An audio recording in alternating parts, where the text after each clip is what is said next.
शांति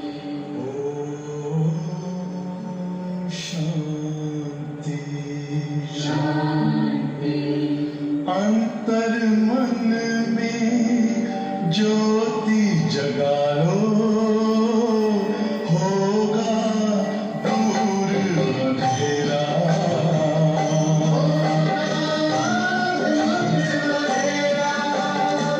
शिव का कर लो ध्यान, आरा पावन पुण्य सवेरा।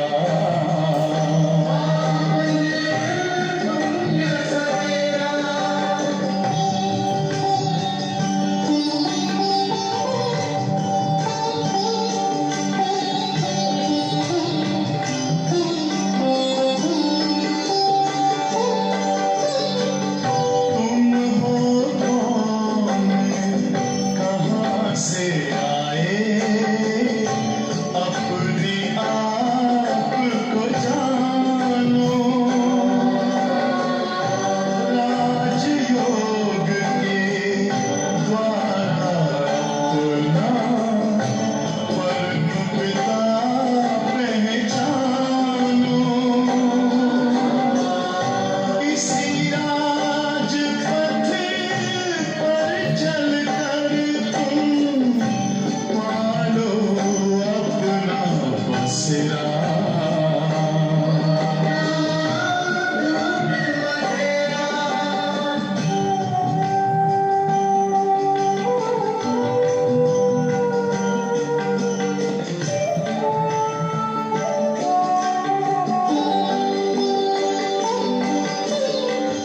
तुम हो आत्मा तन से प्यारे, परमात्मा को प्यारे। दिव्य गुणों को धारण करके योगी बनो दुलारे। ज्योति बिंदु ही तोड़ेगा ये माया मोह का घेरा।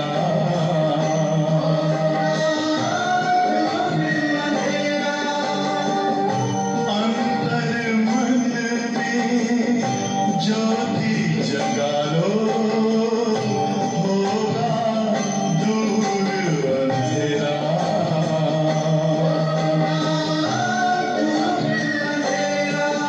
ओम शांति, ओम शांति, ओम शांति।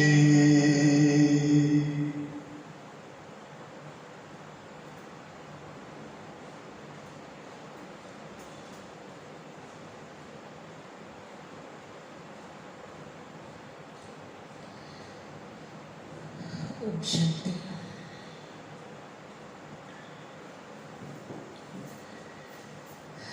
आज 5/5/2020 साकार बाबा की वाणी। मीठे बच्चे, तुम्हारा लव एक बाप से है। मीठे बच्चे, तुम्हारा लव एक बाप से है, क्योंकि तुम्हें बेहद का वर्षा मिलता है। क्योंकि तुम्हें बेहद का वर्षा मिलता है, तुम प्यार से कहते हो मेरा बाबा। तुम प्यार से कहते हो मेरा बाबा। आज का प्रश्न है, किसी भी देहधारी मनुष्य के बोल की भेंट बाप से नहीं की जा सकती है। किसी भी देहधारी मनुष्य के बोल की भेंट बाप से नहीं की जा सकती है। क्यों?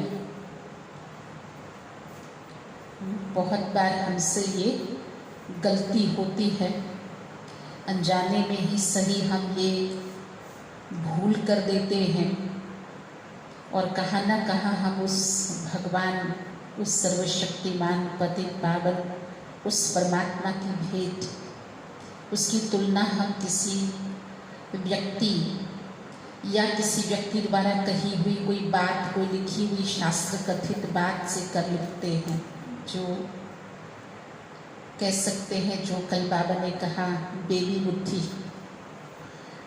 तो बेबी बुद्धि नहीं बनना है इसमें भी। ये भी एक समझ चाहिए, एक अच्छी अंडरस्टैंडिंग कि भगवान के महावाक्य की जो तुलना है हम किसी व्यक्ति के कहे हुए, चाहे वो बहुत ही वाक्य सत्य हो, बहुत सुंदर हो, बहुत ही अपने जीवन को परिवर्तन करने के लिए प्रेरणादायी भी क्यों न हो, लेकिन फिर भी भगवान के बोल के साथ तो उसकी तुलना नहीं की जा सकती, या यूँ कहें नहीं ही करनी चाहिए। क्यों? बहुत अच्छा प्रश्न, बहुत आवश्यक और बहुत ही सुंदर इसका उत्तर भी है। क्योंकि बाप का एक एक बोल महावाक्य है। इसलिए हम बाबा की वाणी को, बाबा की मुरली को महावाक्य कहते हैं। उस भगवान का ब्रह्मा मुख से कहा हुआ एक एक बोल महावाक्य है। जिन महावाक्यों को सुनने वाले, क्यों इसको महावाक्य कहा जाता? क्योंकि इसको सुनने वाले महान अर्थात पुरुषोत्तम बन जाते हैं। बाबा की मुरली के एक एक वाक्य से इसको पढ़कर, सुनकर, इसको जीवन में धारण कर हम महान आत्माएं बन जाते हैं। और हम सभी जानते हैं कि भारत में हम देवात्माओं को महान आत्मा, पूज्य आत्मा, वो पवित्र आत्माएं हैं जिन्हें आज भी इस घोर कलयुग में हम हर सुखद या दुखद घड़ी में उन देवी देवताओं की भक्ति पूजा करते हैं। तो ऐसे महावाक्य भगवान के सुनने वाले हम महान बनते, अर्थात पुरुषोत्तम बनते। बाप के महावाक्य गुलगुल अर्थात फूल बना देते हैं। मनुष्य के बोल चाहे बहुत अच्छे हों, सत्य हों, बहुत मीठे हों, चाहे मन को बहुत ही लुभायमान करने वाले क्यों न हो, फिर भी मनुष्य के बोल महावाक्य नहीं। क्योंकि हम उनके बोल से, उनकी कथित वाणी से, उनके सत्संग प्रवचन या किन्हीं सत्संगों में सुनाई गई बातों को, उनके कहे हुए जो भजन कीर्तन, उनके लिखित, उनकी पुस्तकों के द्वारा जो भी हम सुनते पढ़ते, उनसे हम कोई महान देवी देवता, पूज्य पवित्र आत्माएं नहीं बनते हैं। क्योंकि उससे हम स्वर्ग में स्थान नहीं ले सकते उनको सुनकर। इसीलिए मनुष्य के वाक्य को महावाक्य नहीं कहेंगे, उनसे तो और ही नीचे गिरते आए हैं। क्योंकि कहीं न कहीं वो हमें भगवान से बेमुख करते हैं। इंसानी बोल हमें जिस्म में कैद करते हैं और जिस्म के अंदर अर्थात जो देहधारी है, हम उसमें फंसते चले जाते हैं। उन जो 5 तत्वों के बने हुए शरीर हैं, हम उन्हीं अपना भगवान मान करके उन्हें याद करते पूजते हैं, तो और ही नीचे गिरते जाते हैं। इसीलिए मनुष्य के बोल को महावाक्य नहीं कह सकते।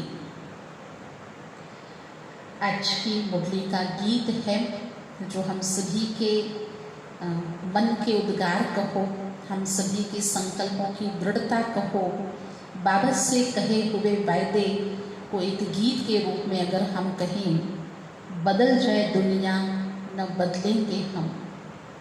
बाबा, चाहे ये संसार, ये दुनिया या इसकी हालातें कितनी ही क्यों न बदल जाए, लेकिन हम जो आपके बच्चे बने हैं, आप पर हमारा संपूर्ण निश्चय है।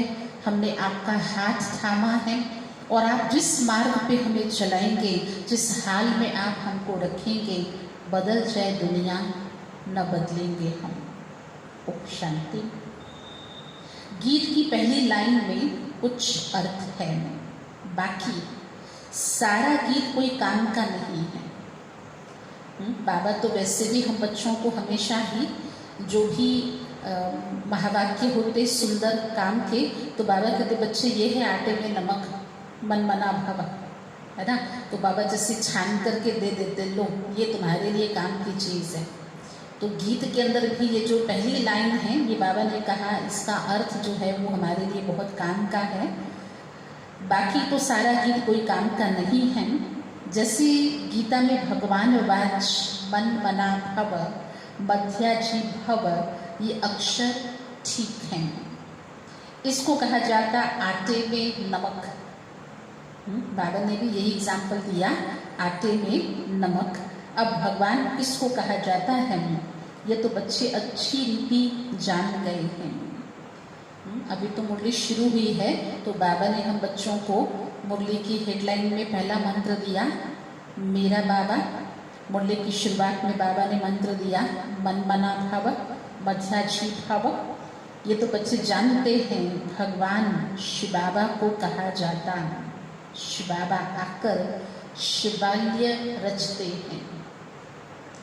शिवालय वो एक मंदिर नहीं स्थापन करते, लेकिन इस संपूर्ण संसार को, जिसमें इस समय रहने वाली आत्माएं और उस शिवालय में रहने वाले वो शालिग्राम पूजनीय आत्माएं, तो उनके लिए ये संपूर्ण संसार ही एक मंदिर योग्य है। एक ऐसी स्वर्ग की नगरी जो सुखों की दुनिया होगी। तो बाबा हम बच्चों के लिए ऐसा शिवालय रचते हैं। आटे कहाँ हैं? बाबा आटे कहाँ हैं? कहाँ अवतरण होता भगवान का? वैशाल्य में। शिवालय स्थापन करने आटे कहाँ? वैशाल्य में। खुद आकर कहते हैं, हे मीठे मीठे लाडले सिकी लधे रूहानी बच्चों, सुनती तो आत्मा है ना। इतने प्यार भरे, इतने शक्तिशाली, इतने सुंदर महावाक्य जो शायद हम उससे कोसों माइलों दूर भी हैं, उस स्थिति में नहीं भी हैं कि हम बहुत मीठे मीठे बच्चे, सिकिलधे बच्चे, लाडले बच्चे, जो बाबा ने कहा ये आत्मा सुनती है।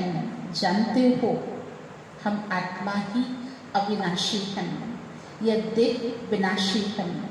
हम आत्मा अब अपने परमपिता परमात्मा से महावाक्य सुन रहे हैं।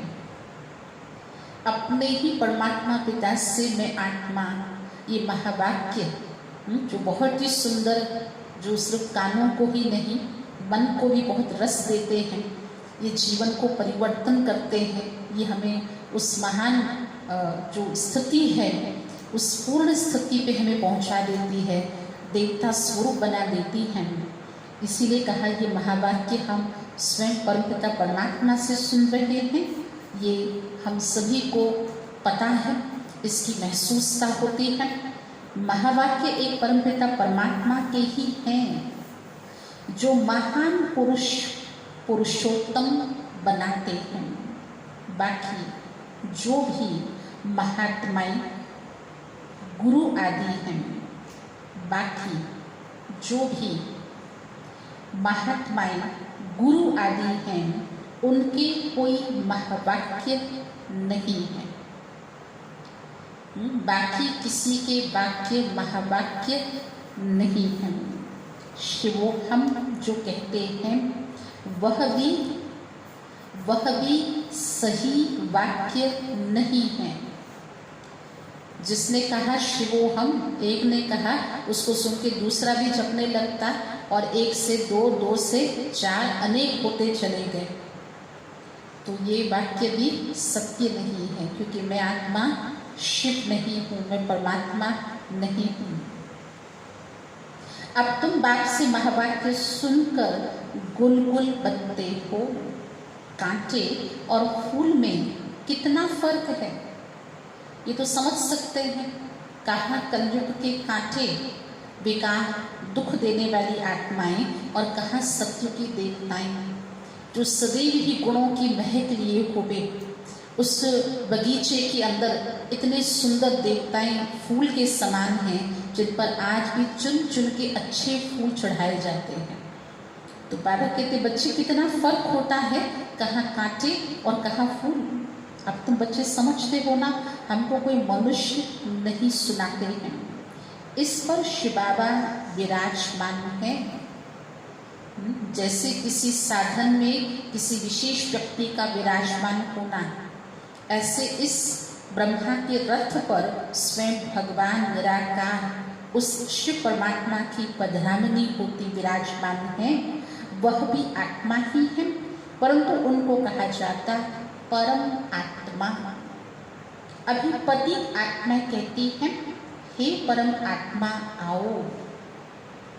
आत्माएं परम आत्मा को पुकारती हैं, हे परम आत्मा आओ, आकर हमको पावन बनाओ।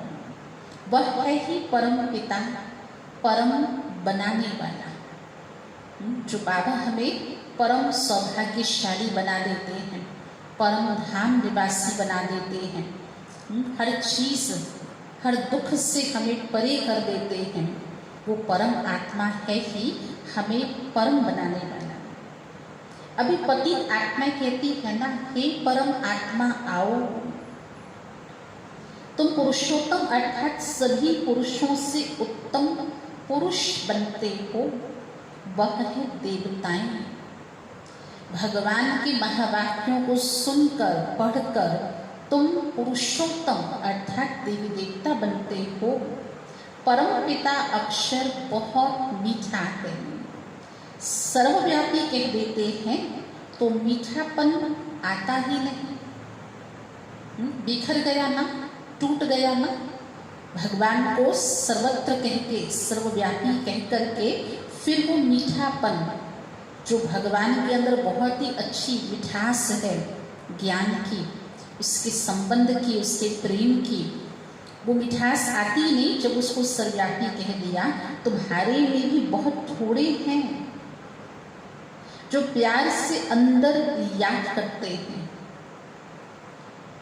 सबके लिए नहीं कहा, तुम्हारे में भी थोड़े हैं जो अंदर से गुप्त, लेकिन बहुत प्यार से बाबा को याद करते, जिनकी याद बाबा तक पहुंचती है। उन आत्माओं का प्यार, उस प्यार भरी याद को बाबा भी स्वीकार करते हैं और मुरली में वर्णन भी कर रहे हैं। बस स्त्री पुरुष तो एक दो कुछ स्थूल में याद करते हैं, ये है आत्माओं को, परमात्मा को याद करना बहुत प्यार से। वो दुनियावी स्त्री पुरुष एक दो को याद करते, लेकिन यहाँ है आत्माएं परमात्मा को याद करती हैं बहुत प्यार से। भक्ति मार्ग में इतना प्यार से पूजा नहीं कर सकते, वह लव नहीं रहता। भक्तों में भी भगवान के प्रति वह लव नहीं रहता, क्योंकि जानते नहीं है ना। वैसे तो बहुत प्रेम है और उस प्रेम के अंदर वो बहुत कुछ भगवान के ऊपर चढ़ावा चढ़ाते हैं, रक्त अभिषेक भी करते हैं, भूखे प्यासे भी रहते हैं, बहुत हठ भी करते हैं। एक पैर पे खड़े क्यों न हो जाएं, कई माइलों वो दूर तक पैदल क्यों न चले जाएं, कई चीज़ों का त्याग ही क्यों न कर लें, आँखों से आंसू धारा क्यों न बहा दें, लेकिन जानते नहीं है ना। और हम बाबा को पहचानते हैं, अच्छी तरह से जानते हैं, समझते हैं। बेबी बुद्धि थोड़ी है, कल का ना जानते हैं ना भगवान हमें क्या से क्या बनाता है, तो कैसे याद करना है, बड़े लव के साथ, बड़े प्रेम से याद करना है। अब तो बच्चों को बहुत लव है। आत्मा कहती मेरा बाबा, आत्मा कहती अंदर से समझ के साथ, देहिक रूप में नहीं, मौखिक रूप में नहीं, उस आत्मिक स्थिति में ये जानते हुए कि मैं तो भगवान की ही हूँ, क्योंकि मैं पहले भी उसी की थी और उसी के पास ही तो जाना है, हूँ ही किसकी मैं। तो बाबा ने बहुत अच्छा कहा, ये आत्मा ही कह सकती है ना मेरा बाबा। आत्माएं भाई भाई है ना, हर एक भाई कहते हैं, हर एक भाई कहते हैं बाबा ने हमको अपना परिचय दिया। हर भाई कहते अर्थात हर आत्मा रूपी भाई कहते कि हमें बाबा का परिचय मिला, परंतु वो लव नहीं कहा जाता। जिससे कुछ मिलता है उसमें लव रहता है ना। सिर्फ परिचय से भी नहीं, लेकिन अगर संबंध है, अगर उसकी प्राप्ति है तो फिर वो याद बनी रहती है ना। तो बाबा ने भी कहा कि बच्चे सिर्फ ऐसे ही लव नहीं होता, लेकिन अगर जिससे कुछ मिलता तो फिर लव भी रहता। बाप में बच्चों का लव रहता है, क्योंकि बाप से बच्चों को वर्षा मिलता है। जितना जास्ती वर्षा उतना बच्चे का जास्ती लव रहेगा। जितनी ज़्यादा प्राप्ति, जितनी ज़्यादा ऊंची प्राप्ति, उतना बाबा से लव रहेगा। अगर बाप के पास कुछ भी प्रॉपर्टी है नहीं, दादे के पास है, तो फिर बाप में इतना लव नहीं रहेगा, क्योंकि जिससे मिल रहा है स्वाभाविक है। अगर बच्चे को कोई खाली चॉकलेट भी दे दे तो बच्चा तो उसके पास ही जाएगा ना। तो बाबा कहते अगर पिता से नहीं, लेकिन अगर दादे का वर्षा मिलता तो बच्चे का, उस पोते का भी प्रेम पिता से कम और दादे से ज़्यादा रहेगा ना। फिर दादे से लव हो जाएगा, समझेंगे इससे तो हमको पैसा मिलेगा। अभी तो है बेहद का बाबा। तुम बच्चे जानते हो हमको बाप पढ़ाते हैं, ये तो बहुत ही खुशी की बात है। हमको खुद भगवान बाप पढ़ाते हैं, ये तो बहुत बहुत खुशी की बात है। भगवान हमारा बाप है। जिस रचयिता बाप को कोई भी नहीं जानते, न जानने के कारण फिर अपने को बाप कह देते हैं। शिवोहम शिवोहम, आत्मा सो परमात्मा, अहम ब्रह्मस्मि। ऐसे ऐसे गलत वाक्य कहकर ये सिद्ध करते हैं वो उस पिता को, भगवान को जानते नहीं। जैसे बच्चे से पूछो तुम्हारा बाप कौन, जैसे बच्चे से पूछो तुम्हारा बाप कौन, आखिर कह देते हम। अभी तुम बच्चे जानते हो उन सभी बापों का बाप है जरूर। हमको जो अभी बेहद का बाप मिला है उनका कोई बाप है नहीं। वो तो कह देते आत्मा सो परमात्मा, भगवान का अवतरण ऐसा भी कह देते, फला आत्मा में भगवान का अवतरण होता। बाबा कहते तुमको कौन मिला, बापों का भी बाप। क्यों कहा बापों का बाप, क्योंकि शिव बाबा का कोई बाप नहीं, रचयिता ही नहीं, जन्मदाता ही नहीं। यह ऊंच से ऊंच बाप है तो बच्चों के अंदर में खुशी रहनी चाहिए। उन यात्राओं पर जाते हैं तो वहाँ इतनी खुशी नहीं रहेगी, क्योंकि प्राप्ति कुछ है नहीं। उन जिस्मानी यात्राओं पे जाते हैं तो काफ़ी दिक्कतों का सामना भी करना पड़ता। अच्छा ठीक है, हो सकता है बहुत कंफर्टेबली, बहुत ही जैसी चाहिए वैसा बहुत अच्छी कंपनी भी मिली, रहने खाने का बहुत अच्छा मिला, फिर भी वो खुशी नहीं रहती। सिर्फ दर्शन करके आते हैं, इसको क्या कहें, मुफ्त में कितने धक्के खाते हैं। उस जड़ मूर्ति का दर्शन ही कर लिया, लेकिन चैतन्यता में तो अपने अंदर कुछ भरा नहीं, कोई गुण कोई शक्ति तो कुछ मिला नहीं, तो उसको कहेंगे मुफ्त धक्का खाना। एक तो ये टिप्पण घिसी और दूसरा फिर पैसे की टिप्पण घिसी। एक तो खुद की, मतलब जो व्यक्ति अपना शीश झुकाता है, सिर झुकाता है, तो उसको कहा टिप्पण घिस जाती है, मतलब वहाँ से उस एरिया से बाल भी घुस जाते हैं। दूसरा पैसे की भी टिप्पण घिसती, क्योंकि बाहर निकलो, कहते दुनिया में भी कि घर से बाहर पैर रखो और वहाँ से खर्चा शुरू हो जाता है। तो अब कोई बाहर यात्राओं पे जाएंगे तो अंडरस्टूड है, समझ सकते कितना खर्चा होगा, तो पैसे की भी टिप्पण घिसती है। अर्थात पैसे बहुत खर्च करते हैं फिर भी प्राप्ति कुछ नहीं। भक्ति मार्ग में अगर आमदनी होती तो भारतवासी बहुत साहूकार होते ना, क्योंकि सबसे ज़्यादा भक्ति तो भारत में होती है। अगर भक्ति में आमदनी होती तो भारतवासी आज ही सोने की चिड़िया भारत कहलाता था, है ना। फिर तो भारत अभी ही साहूकार कहलाता था। ये मंदिर आदि बनाने में करोड़ रुपया खर्च करते हैं। तुम्हारा सोमनाथ का मंदिर एक नहीं था, ये तो एक एग्जाम्पल है। सोने का मंदिर ये ऐसा भारत में एक नहीं था, सब राजाओं के पास तो मंदिर थे। तुमको कितने पैसे दिए थे? ऐसे कौन पूछ सकता है? किसके पास ऐसा अधिकार है? किसके पास ऐसी समझ आती है पूछने की? है बाबा के सिवाय कोई? तुमको कितने पैसे दिए थे? 5000 वर्ष पहले तुमको विश्व का मालिक बनाया था। एक बाप ही ऐसे कहते, आज से 5000 वर्ष पहले तुमको राजयोग सिखाकर ऐसा बनाया था ना। ऐसा श्रेष्ठ से श्रेष्ठ पूज्य महान आत्मा लक्ष्मी नारायण, जिसके पास कोई कमी ही ना हो। फिर उन्होंने जो मंदिर बनाए, उन मंदिरों के अंदर इतनी समृद्धि, इतना धन, इतनी संपत्ति दिखता है, तो ऐसा बनाया था ना।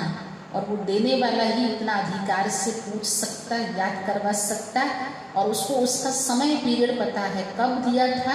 5000 वर्ष पहले। अब तुम क्या बन गए हो? क्या क्या दिया था, क्या बनाया था, और अब देखो वर्तमान क्या बन गए हो। तो बुद्धि में आना चाहिए ना हम कितने ऊंचे पुनर्जन्म लेते लेते एकदम पट आकर पड़े हैं, कौड़ी मिसल बन पड़े हैं। फिर अभी हम बाबा के पास जाएंगे। कहाँ जाएंगे बच्चे इस हाल में? है और कहीं तो जा भी नहीं सकते, मना है घर में रहना, लेकिन बाबा के पास जा सकते, मन से यात्रा कर सकते, रूहानी यात्रा। अब बच्चे बाबा के पास जाते हैं, जो बाबा हमको विश्व का मालिक बनाते हैं। ये एक ही यात्रा है, जबकि आत्माओं को बाप मिलते हैं, तो अंदर में वह लव रहना चाहिए। ये एक ही रूहानी यात्रा है, इसीलिए बच्चों के अंदर बाबा के प्रति बहुत प्रेम, वो सच्चा प्रेम वो रहना चाहिए। तुम बच्चे जब यहाँ आते हो तो बुद्धि में रहना चाहिए कि हम उस बाप के पास जाते हैं,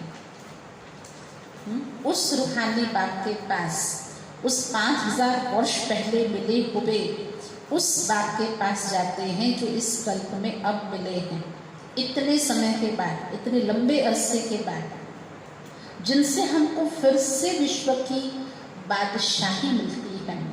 वो बात हमको शिक्षा देते हैं, बच्चे दैवी गुण धारण करो, सर्वशक्तिमान पतित पावन मुझ बाप को याद करो।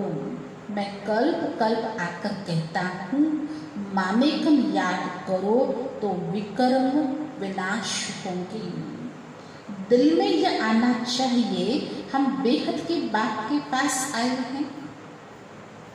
आता है ऐसा दिल में?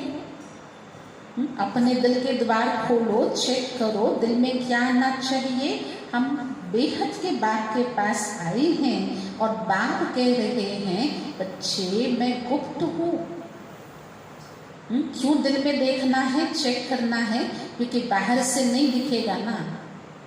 ये कोई स्थूल तो है नहीं भगवान ऐसे इंसान की तरह जो दिख जाए। इसलिए कहा मैं तो गुप्त हूँ। आत्मा कहती है मैं गुप्त हूँ, तुम समझते हो।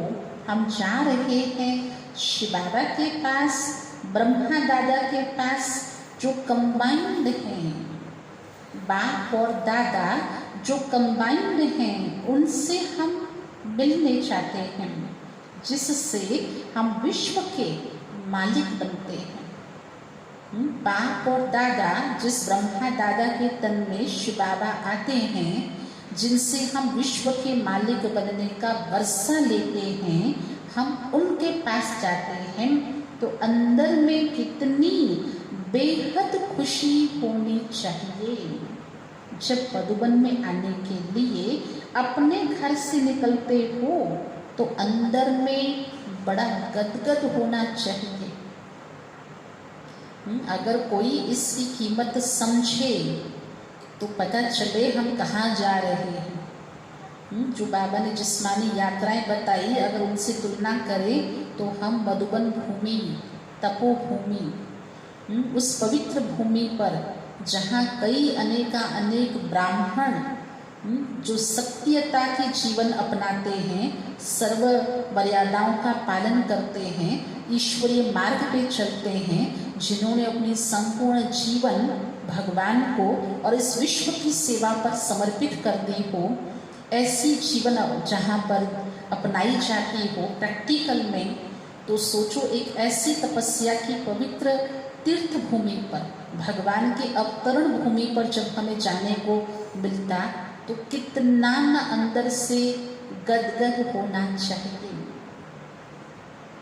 बाबा हमको पढ़ाने के लिए आए हैं, हमको दैवी गुण धारण करने की युक्ति बताते हैं, दैवी गुणों की धारणा की युक्ति बताते हैं। घर से निकलते समय ही अंदर में ये खुशी रहनी चाहिए।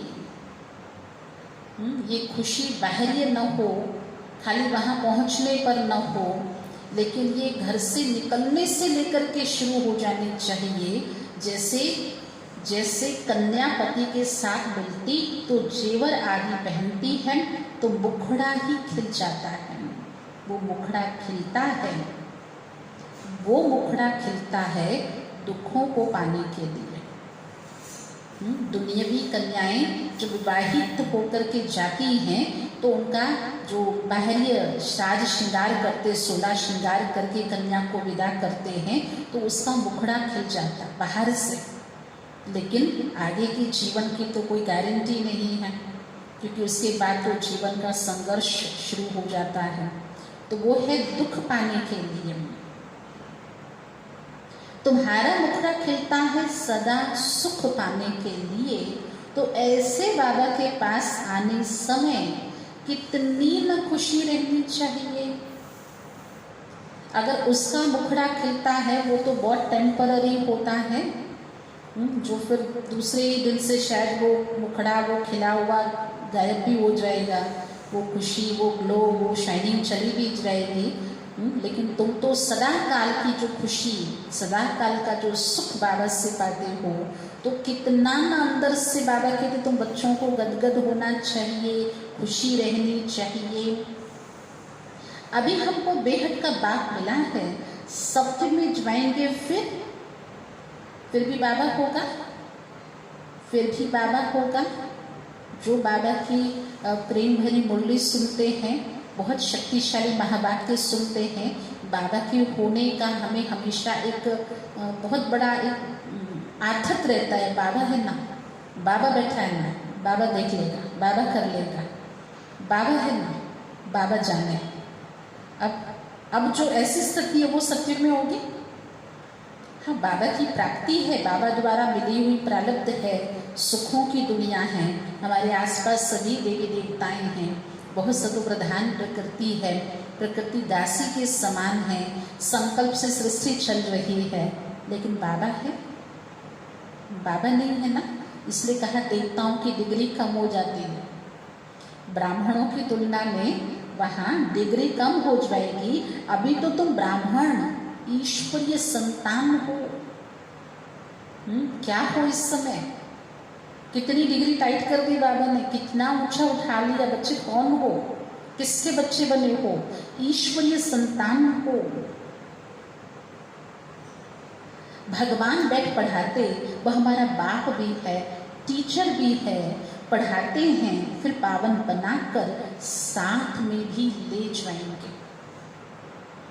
कहीं भी बाबा हमें दुनियावी इंसानों की तरह कहाँ बीच भंवर पे नहीं छोड़ देता। दुनिया का हर संबंध चाहे कितना भी मीठा हो, प्यारा हो, चाहे हमारे जीवन का सहारा हो, कभी भी किन्हीं कारणों से छूट जाते हैं, या वो हमको छोड़ देते हैं, या हम उनसे दूर हो जाते हैं, चाहे अच्छी या बुरे कारणों की वजह से। बच्चे पढ़ने जाएंगे, विवाहित हो जाएंगे, या उनको कहीं दूर और जगह कहीं नौकरी बिजनेस के लिए किधर जाना पड़ता। लेकिन हो सकते किसी की बीच में ही डेथ हो जाए, अचानक मृत्यु हो जाए। बाबा हम बच्चों को पढ़ा करके, श्रृंगार करके, तैयार करके, साथ लेकर के जाएंगे, बीच भंवर में नहीं छोड़ता बाबा। बट टीचर भी है, पढ़ाते भी हैं, और पावन बनाकर साथ में भी लेके जाएंगे हम आत्मा। इस छीछी रावण राज्य से छूटते हैं। अंदर में अथाह खुशी रहनी चाहिए। जबकि बाप विश्व का मालिक बनाते हैं, तो पढ़ाई कितनी अच्छी रीति पढ़नी चाहिए। वो क्या बना रहा है, क्या प्राप्ति करवा रहा है। और सोचो, अगर भगवान अभी है और फिर बाद में नहीं होगा, तो फिर तो कितनी न बाबा कहते अच्छी रीति ये पढ़ाई पढ़नी चाहिए। स्टूडेंट अच्छी रीति पढ़ते हैं तो अच्छे मार्क्स लेते हैं ना, समझा जा सकता है ना। अच्छी तरह पढ़ेंगे तो उनको एग्ज़ाम में दिक्कत नहीं होगी और रिजल्ट भी बहुत बढ़िया होगी। बच्चे कहते बाबा हम तो श्री नारायण बनेंगे। यह है कि सत्यनारायण की कथा, अर्थात नर से नारायण बनने की कथा। वो झूठी कथाएं जन्म जन्मांतर सुनते आए हो। अभी बाबा से एक बार तुम सच्ची सच्ची कथा सुनते हो। ये सच्ची कथा, ये भगवान के वो महावाक्य जो सच सच में ये सुनने से हम नारायण बन जाते हैं, नारायण की दुनिया में चले जाते। कम से कम कोई पद भी ले लिया किसी ने तो उस दुनिया में तो जाते हैं ना। और वो भक्ति मार्ग की कथा तो पढ़ते पढ़ते कुछ मिलता थोड़ी, कोई थोड़ी उससे सत्यनारायण बनता है कि सतयुग में जाता है। वह फिर भक्ति मार्ग में चला आता, रस्म तो पड़ गई, यादगार तो बन गई, नियम बन गया। इसीलिए वहाँ फिर ये जो यहाँ कर रहे हैं तो भक्ति मार्ग में फिर चलेगी वो रस्म। जैसे शिव बाबा ने जन्म लिया उसकी फिर वर्ष वर्ष जयंती मनाते हैं। वह कब आया? भगवान की जयंती, अर्थात भगवान का अवतरण, उसकी भगवान की पधरामणी पर काया प्रवेशता, तो उसकी फिर शिव जयंती मनाते हैं। परंतु वो भगवान कब आया, क्या किया, जानते तो कुछ नहीं है। अच्छा, कृष्ण जयंती मनाते हैं, वो भी कब आया? पूछो कृष्ण कब आया, कैसे आया, कुछ भी पता नहीं है। कहते हैं कंसपुरी में आता है। कृष्ण के लिए भी कहते हैं कि जिस युग में वो आता वो कंसपुरी में आता है। अब वो पतित दुनिया में कैसे जन्म लेगा? कृष्ण जैसी संपूर्ण पवित्र आत्मा, इस भारत का प्रथम लाडला प्रिंस, भला वो इतनी सत्प्रधान प्रकृति द्वारा प्राप्त शरीर, ऐसी देवात्मा, वो भला पतित दुनिया में कैसे जन्म लेगा? बच्चों को कितनी न खुशी होनी चाहिए। हम बेहद बाप के पास जाते हैं, अनुभव भी सुनाते हैं ना, हमको फलाने द्वारा तीर लगा, बाबा आए हैं।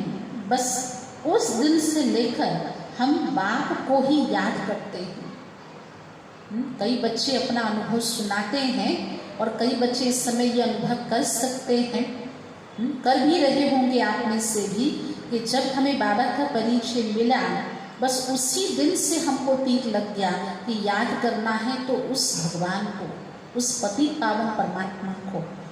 आज भी जब कभी आवश्यकता पड़ती, जिसने थोड़ा बहुत भी ज्ञान सुना होगा तो उसकी बुद्धि में क्या क्लिक होता है, किसको याद करूं? भगवान को। तो आज दिन तक भी भगवान को याद करते हैं, उस दिन से लेकर के। यह है तुम्हारी बड़े से बड़े बाप के पास आने की यात्रा। बाबा तो चैतन्य हैं, बच्चों के पास जाते भी हैं। वह जड़ यात्रा है। यहाँ तो बाप चैतन्य है। भक्ति मार्ग की यात्राओं को कहा वो है जड़, क्योंकि जड़ मूर्तियों के पास जाते हैं। ऐसे स्थान पे जाकर यात्रा करते हैं, लेकिन बाबा के पास आना, बाबा के घर आना, यह चैतन्य बाप के पास आना, चैतन्य में यात्रा करना। जैसे हम आत्मा बोलती हैं वैसे वह परमात्मा बाप भी बोलते हैं शरीर द्वारा। यह पढ़ाई भविष्य 21 जन्म शरीर निर्वाह के लिए, वह सिर्फ इस जन्म के लिए। अब कौन सी पढ़ाई पढ़नी चाहिए? तुलना करो, वो है 1 जन्म की, यह है 21 जन्म की, तो कौन सी पढ़ाई पढ़नी चाहिए? वह कौन सा धंधा करना चाहिए? बाबा कहते भले दोनों करो। बाबा तो बाबा है, कहते भले दोनों करो। सन्यासियों मिसल घर बार छोड़ जंगल में नहीं जाना है। बाप है ना, तो बच्चों को हमेशा बैलेंस लाइफ सिखाता है। कोई बात नहीं, वो भी करो ये भी करो, हद की पढ़ाई भी पढ़ो और बेहद की भी पढ़ाई पढ़ो, दोनों पढ़ सकते ना, है ना। कितने सारे ऐसे पढ़ते हैं या पढ़ चुके हैं। वो धंधा भी करो, विनाशी जो धन कमाना है, और ये अविनाशी धंधा, अविनाशी कमाई का ये भी करो, कोई मना थोड़ी है।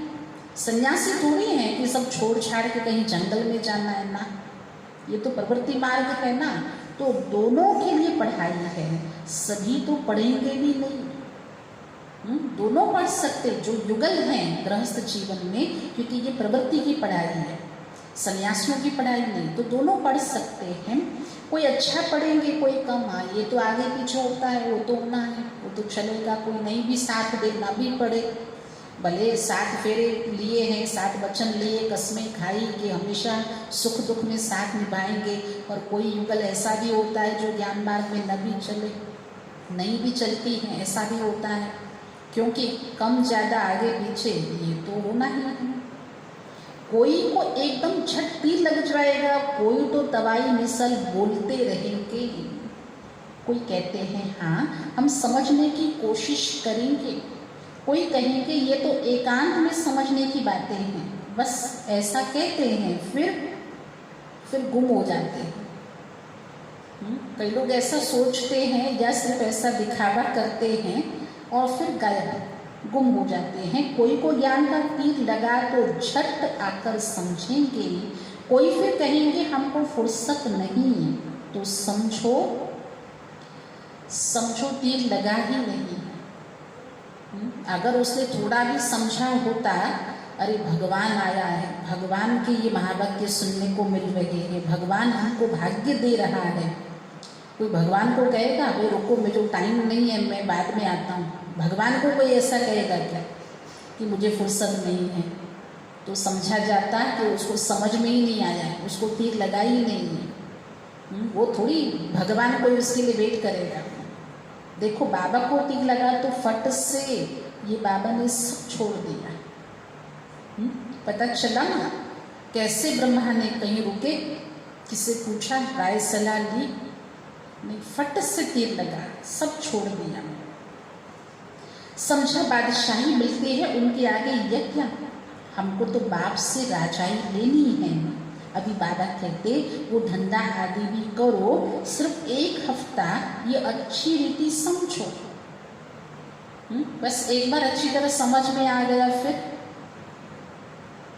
तीर लग गया, फिर तो खुद ही करेंगे ना, फिर थोड़ी कोई मेहनत है ना। फिर तो कर्म योग भी होता है, वो भी तो सिखाया जाता है। गृहस्थ व्यवहार भी संभालना है, मना थोड़ी है। रचना की पालना भी करनी है। वह तो रच कर फिर भाग जाते हैं। बाबा कहते तुमने रचा, सन्यासी रच कर भाग जाते हैं। नहीं, यहाँ तो ऐसा नहीं सिखाया जाएगा ना। भगवान बाप है, पिता कभी अपने बच्चे को ऐसा सिखाएगा क्या? बाबा तो कहते बच्चे तुमने रचा है तो अच्छी रीति संभालो। जो आपकी जिम्मेदारी है, जो आपका कर्तव्य है, अच्छी तरह पहले से भी अच्छा, तभी तो ज्ञानी तुम आत्मा, योगी तुम आत्मा सिद्ध होंगे ना। तो अच्छी रीति संभालो, समझो। स्त्री अथवा बच्चा तुम्हारा कहना मानते हैं तो सपूत हैं, नहीं समझते हैं तो कपूत हैं। सपूत और कपूत का पता पड़ जाता है। बाकी वो जो है सो तो है, संबंध है, कर्तव्य है, वो तो है। मानते हैं तो अच्छी बात है, सपूत है। नहीं मानते तो समझा जाता भाई कपूत है। बाबा कहते तुम श्रीमत पर चलेंगे तो तुम श्रेष्ठ बनेंगे। हम भी कहीं भगवान की नज़र में कपूत न बने, हम भी उसके बच्चे हैं, उसकी संतान हैं, तो हमें भी सपूत बनना है, श्रीमत पे चलना है, तो श्रेष्ठ बनेंगे, नहीं तो वर्षा मिल न सके। पवित्र बन, सपूत बच्चा बन, नाम वाला करो। तीर लग गया फिर तो कहेंगे बस, अभी तो हम सच्ची कमाई करेंगे। बाबा आए हैं शिवालय में ले जाने, तो शिवालय में जाने के लिए फिर लायक बनना है, मेहनत है। शिवालय में जाने के लायक बनना है और स्वाभाविक है, मेहनत है। बोलो अब शिव बाबा को याद करो, मौत सामने खड़ा है। किसी के भी जीवन के अंतिम क्षणों में बिल्कुल जिसको कहें वो मरने पर है, बिल्कुल जाने की वेला, जाने की घड़ियां है, तो उसको क्या कहेंगे और कौन सा कारोबार करेंगे उसके साथ? उसको कहते भगवान को याद करो, मौत सामने खड़ा है, कल्याण तो उनका भी करना है ना। बोलो अब याद करो तो विकर्म विनाश होंगे।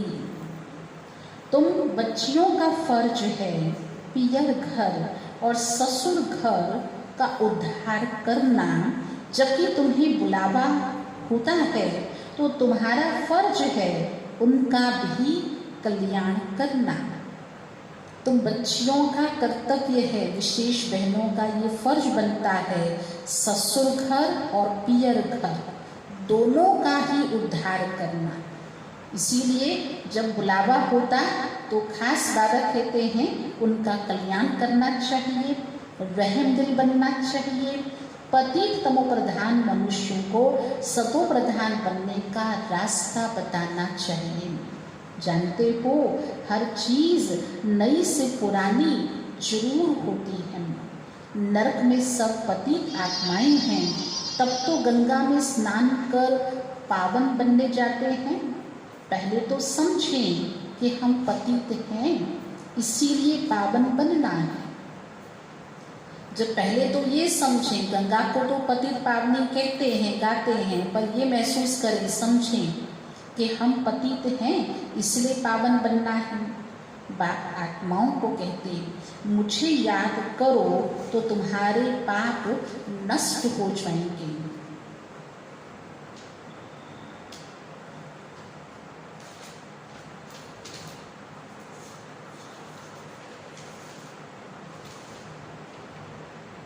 साधु संत आदि जो भी कहते हैं, पतित पावन बाप कहते हैं मुझे याद करो तो तुम्हारे विकर्म नष्ट हो जाएंगे। साधु संत आदि जो भी हैं सभी को ये मेरा पैगाम दो कि बाप कहते हैं मुझे याद करो। इस योग अग्नि से अथवा याद की यात्रा से तुम्हारी खाद निकलेगी, तुम पवित्र बन मेरे पास आ जाएंगे। मैं तुम सभी को साथ ले जाऊंगा। जैसे बिच्छू होता है, चलता जाता है, जहाँ नरम चीज देखता है तो डंक मार देता है। पत्थर को डंक मार क्या करेगा? बिच्छू को भी इतनी समझ है कि डंक किसको मारना है, पत्थर को डंक क्या मारेगा। तो तुम भी बाप का परिचय दो। बहुत बाबा ने अच्छा एग्जाम्पल दिया कि अगर बिच्छू में इतनी समझ है तो तुम भी जहाँ देखो, जहाँ आवश्यकता है, कहाँ मौका है, तो वहाँ ये समझाओ कि भाई पति पावन तो एक भगवान है और वो कह रहा है मुझे याद करो तो तुम पवित्र बन मेरे साथ घर आ जाएंगे।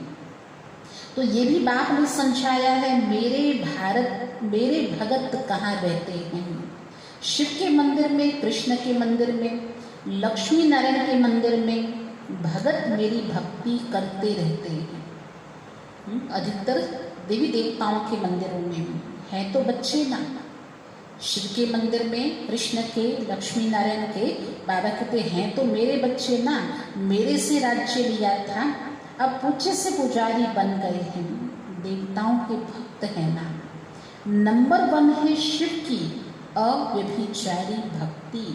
फिर गिरते गिरते अभी तो भूत पूजा करने लग पड़े हैं। तत्वों की, जड़ तत्वों की भी पूजा करने लगे हैं। शिव के पुजारियों को समझाने में सहज होगा। ये सब आत्माओं का बाप है एक शिव बाबा। स्वर्ग का वसा देते हैं। अभी बाप कहते हैं मुझे याद करो तो विकर्म विनाश हो। हम तुमको पैगाम देते हैं। अब बाबा कहते पतित पावन ज्ञान का सागर है, ज्ञान भी सुना रहा हूँ। बाबा कहते बच्चे मैं ही पतित पावन ज्ञान का सागर हूँ, ज्ञान भी सुना रहा हूँ, पावन बनने के लिए योग भी सिखा रहा हूँ। ब्रह्मा तन से मैसेज दे रहा हूँ, मुझे याद करो। अपने 84 जन्मों को याद करो। तुमको भक्त मिलेंगे मंदिरों में, फिर कुंभ के मेले में, वहाँ तुम समझा सकते हो पतित पावन गंगा है या परमात्मा। बहुत अच्छा टॉपिक है। पतित पावन बाप है या गंगा, जिसको पतित पावनी कहते हैं। तो बच्चों को ये खुशी रहनी चाहिए कि हम किसके पास जाते हैं। कितना साधारण है। बाहरी रूप देखो तो कितना सामान्य साधारण है। क्या बढ़ाई दिखाए? शिव बाबा क्या करे जो बड़ा आदमी दिखाई पड़े? ऐसा तो क्या किया जाए जो दिखे कि भाई ये बहुत बड़ा आदमी है। सन्यासी कपड़े तो पहन नहीं सकते। पहन सकते क्या? ब्रह्मा बाबा को ऐसा चोला पहना सकते सन्यासियों जैसा? सन्यासी कपड़े तो पहन नहीं सकते। बाबा कहते मैं तो साधारण तन लेता हूँ, तुम ही राय दो कि मैं क्या करूँ। इस रथ को क्या श्रृंगारूं? वो हुसैन का घोड़ा निकालते हैं, उनको श्रृंगारते हैं। यहाँ शिव बाबा का रथ फिर बैल बना दिया है। शिव बाबा के रथ की यादगार भी क्या रखा मंदिरों में? बैल रूप में बैल बना दिया है। बैल के मस्तक में गोल गोल शिव का चित्र दिखाते हैं। अब शिव बाबा बैल में कहाँ से आएगा? उस पशु के तन में भगवान क्या सवारी करेगा? भला मंदिर में बैल क्यों रखा है? शंकर की सवारी उसको कहते हैं। उस सूक्ष्म बदन में शंकर की सवारी होती है क्या? क्या वाकई शंकर सूक्ष्म बदन में बैल पे सवारी करते होंगे क्या? ये सब भक्ति मार्ग जो ड्रामा में नूंद है। ऐसी बनी बनाई चीज़ें हैं कि एक मनुष्य जो रथ है ब्रह्मा का, उसका यादगार बैल रूप में रखना, उसके मस्तक में शिव बाबा के प्रतीक गोल गोल चित्र दिखाना, फिर उसको शंकर का रथ बताना। बाबा कहते ये सब ये भक्ति मार्ग ये भी ड्रामा में नूंद है। अच्छा, मीठे मीठे सिकिरत के बच्चों प्रति माँ पिता बाप दादा का याद प्यार और गुड मॉर्निंग।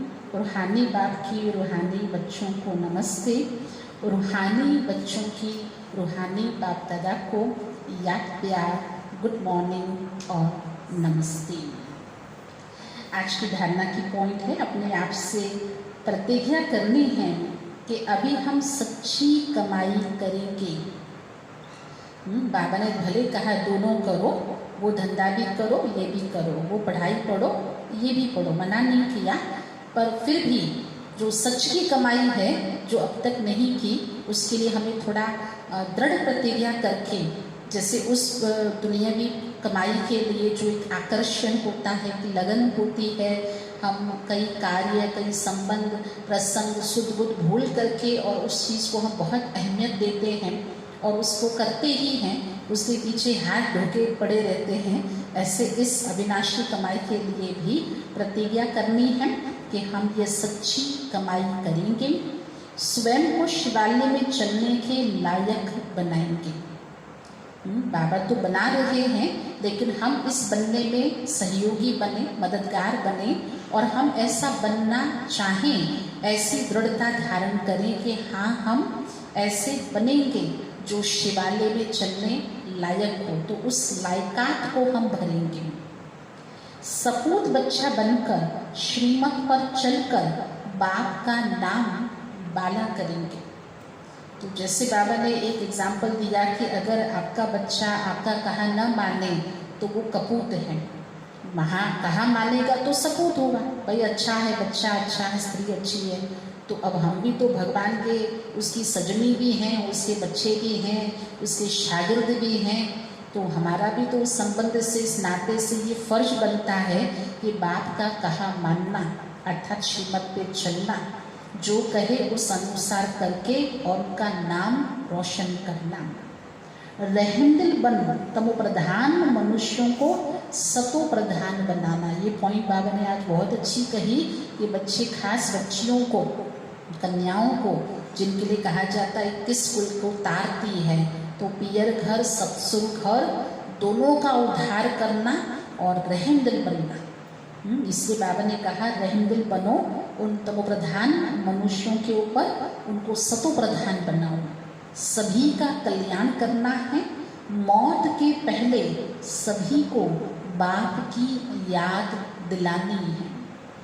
जो ये कयामत का समय चल रहा है, तो इस घड़ियों में तो बहुत आवश्यकता है कि हम सभी एक दो को भगवान की याद दिलाएं। पहले तो हम कुछ फिक्स, अब ऐसे कहते थे कि इस पहर में, भाई सवेरे का पहर है ना तो भगवान को याद करना चाहिए, संध्या का पहर है ना तो करना चाहिए। लेकिन अब तो हर पहर में, हर घड़ी हम जो जिसे कहा मौत सामने खड़ा है और बहुत ही स्पष्ट रूप में सामने खड़ा है, इसलिए अब हर एक को भगवान की याद दिलानी चाहिए। आज का वरदान है, हंजी के पाठ द्वारा सेवाओं में महान बनने वाले, महावाक्य सुनने वाले, महान आत्मा बनने वाले। आज का वरदान भी है, हांजी के पाठ द्वारा सेवाओं में महान बनने वाले, सर्व की दुआओं के पात्र भव, सर्व की दुआओं के पात्र भव।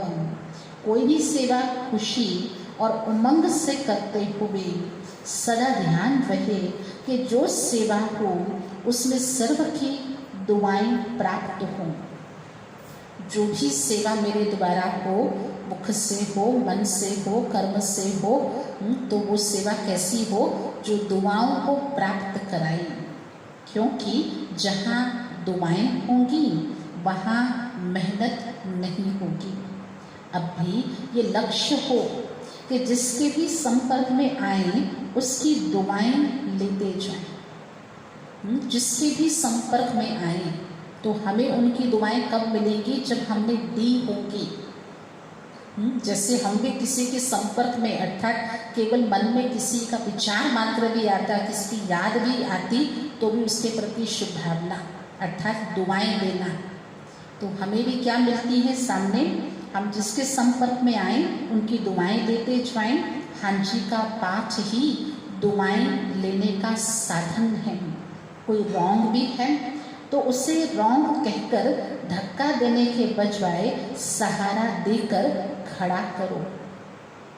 माना रॉन्ग है, गलत है, तो उसको दूर नहीं करो, धक्का नहीं दो, लेकिन सहारा देकर खड़ा करो, सहयोगी बनो, तो उससे भी संतुष्टता की दुआएं मिलेगी। जो दुआएं लेने में महान बनते हैं वह स्वतः महान बन जाते हैं। महान बनने का सहज साधन हांजी का पाठ, सहारा बनना, सहयोग देना, दुआएं लेना, उस लेने के पात्र योग्य बनना और स्वतः बैठे बिठाए महान आत्मा बन जाना। आज का स्लोगन है, हार्ड वर्कर के साथ साथ अपनी स्थिति भी हार्ड अर्थात मजबूत बनाने का लक्ष्य रखो।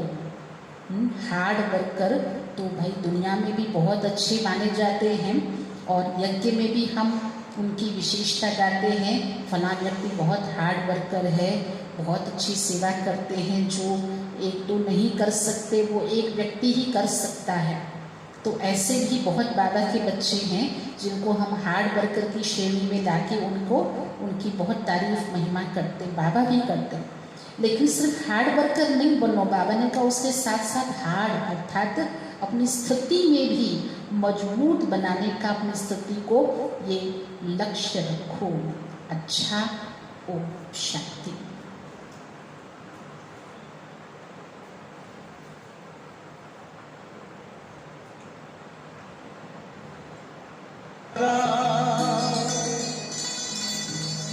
नैनों में है नूर नया, दुनिया का नित्य नजारा। प्यारे बाबा जब से पाया,